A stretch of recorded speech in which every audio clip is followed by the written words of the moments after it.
Bonjour mes miracles, une petite vidéo checklist pour bien débuter les 28 jours de gratitude parce que la saison 2 arrive là le 4 février.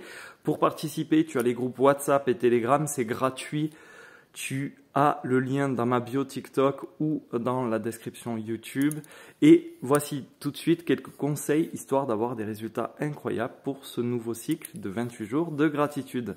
Alors en 1, essaie de te coucher un petit peu plus tôt. Si tu es crevé, ça va être vraiment dur de ressentir une gratitude sincère et intense. Bien dormir, c'est même finalement le seul point que tu pourrais faire de cette liste pour te donner un maximum de chance.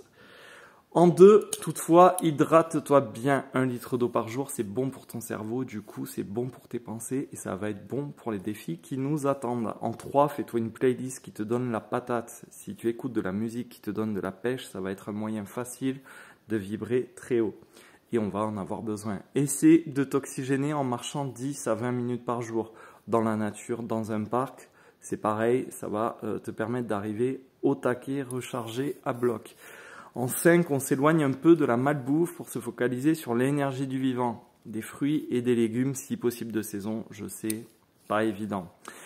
On essaie de prendre le petit-déj sans se jeter sur son téléphone, ça c'est pas facile. Et en 7, encore moins facile, même dans la peau d'un résistant, on va essayer de se couper des infos anxiogènes. On oublie le World Economic Forum, Ursula von der Leyen, les insectes dans la bouffe, tout ça, tout ça. Je sais que c'est pas évident une fois qu'on a ouvert les yeux, mais on va essayer de mettre en pause la boucle obsessionnelle de l'information. On va botter en touche aussi d'ici samedi avec les personnes toxiques, les relations tendues, histoire tout simplement de se préserver des prises de tête pour attaquer cette saison en forme. En 9, on se fait un kiff, un repas avec les amis, un ciné, un bon bain, on s'envoie en l'air, bref, on se met bien. En 10, on ne se met pas la pression, chacun avancera à son rythme, même si c'est humain. On va éviter de se comparer aux autres membres du groupe. On aura tous un défi plus facile ou plus difficile. À un moment donné, c'est propre à chacun, ça dépend de ton histoire, de ta trajectoire. Si tu manques un défi, ne tente pas d'en faire 2 en même temps. Le jour suivant, tu vas probablement survoler les 2 et ça serait dommage. C'est pas grave d'être en décalage.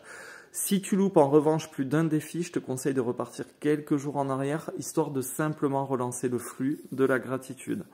En fait, je te conseille sincèrement de participer avec les membres du groupe. Le fait d'être ensemble, ça apporte vraiment une autre dimension à ce challenge. Tu pourras d'ailleurs poser toutes les questions que tu veux.